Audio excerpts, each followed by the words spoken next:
warahmatullahi wabarakatuh. Salam sejahtera bagi kita semua. Halo, bagaimana kabar Bapak Ibu semua? Sehat? Alhamdulillah. Semoga kita semua dalam keadaan sehat walafiat. Perkenalkan, nama saya Dian Mayasari, fasilitator positif parenting dari GSM Putra Linweh, Yogyakarta. Namun sebelum kita mulai, marilah kita berdoa menurut agama dan kepercayaan kita masing-masing. Berdoa mulai. Selesai? Baik Bapak Ibu, untuk kali ini materi yang akan saya sampaikan yaitu komunikasi efektif dengan anak. Tujuannya agar orang tua memahami tentang hambatan-hambatan komunikasi dengan anak. Dan orang tua mendapatkan kesadaran pentingnya menemukan cara untuk komunikasi efektif dengan anak usia 6-14 tahun. Mengasuh dan mendidik anak usia 6-14 tahun seringkali muncul konflik yang terjadi dalam keluarga. Konflik tersebut muncul karena adanya hambatan komunikasi antara orang tua dengan anak. Pesan orang tua tidak dapat diterima oleh anak. Begitu pula sebaliknya, pesan anak tidak bisa dipahami oleh orang tua.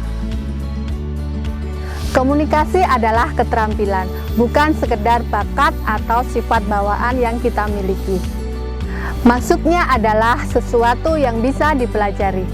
Nah, keterampilan dasar dari komunikasi adalah keterampilan berbicara dan mendengarkan.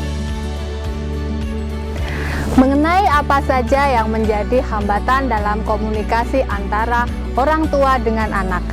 Beberapa di antaranya, yang pertama yaitu dari sisi anak. Anak perlu waktu memahami pesan karena otak anak masih berkembang. Otak anak belum seperti orang dewasa. Kesulitan menangkap makna yang disampaikan orang tua terutama dalam bentuk larangan. Dan pola pikir anak masih konkret. Sedangkan dari sisi orang tua, komunikasi yang terjalin hanya berbentuk nasihat. Orang tua hanya mau didengar.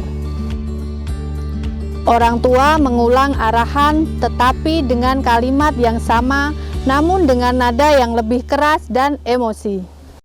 Situasi dan kondisi tidak mendukung, serta tidak ada cek pemahaman.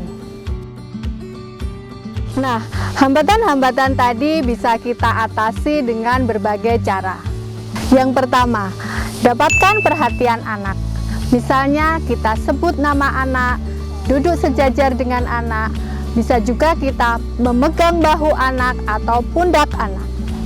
Yang kedua, berikan arahan yang jelas dan sederhana. Contohnya, "Nak, bereskan mainanmu pada tempatnya." Yang ketiga, pastikan anak paham dengan apa yang orang tua sampaikan, yakni dengan meminta anak untuk mengulang kembali pesan yang disampaikan oleh orang tua. Lalu, ketika hambatan sudah teratasi, apa sih yang bisa kita lakukan untuk meningkatkan kualitas komunikasi dengan anak? Bapak Ibu bisa memberikan pujian. Pujian ini penting sebagai bentuk rasa bangga kita sebagai orang tua sehingga anak merasa dihargai. Bisa juga kita menggunakan 4 kata ajaib ini ketika kita ingin berkomunikasi dengan anak. Yang pertama, tolong. Misalnya, "Tolong ibu ambilkan sapu itu, Nak." Dengan begitu, anak akan melakukannya dengan senang hati. Yang kedua, terima kasih. Misalnya, "Terima kasih Nak sudah membantu ibu." Dengan demikian, anak merasa dihargai perbuatan baiknya. Yang ketiga, maaf. Misalnya, "Maaf Nak, ibu tadi sudah memecahkan mainanmu." Dengan kata maaf ini mengajarkan anak tentang tanggung jawab dan keberanian mengakui kesalahan. Yang keempat yaitu permisi. Misalnya, "Permisi Nak, ibu mau mengambil gelas yang ada di depanmu." Ini akan mengajarkan anak untuk sopan santun dan menghargai orang lain. Baik Bapak Ibu, pembelajaran hari ini telah usai. Namun sebelum menutup video hari ini, saya akan merangkum materi pembelajaran yang sudah saya sampaikan, yaitu sebagai orang tua perlu mengembangkan kemampuan untuk merespon positif situasi yang dihadapi.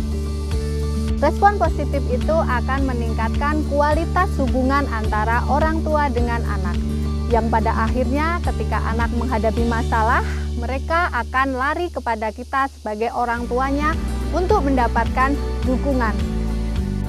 Kemudian pesan kunci terkait materi hari ini yang harus Bapak Ibu ingat adalah: yang pertama, otak anak belum berkembang secara optimal, yang berdampak pada proses dalam menerima pesan membutuhkan waktu.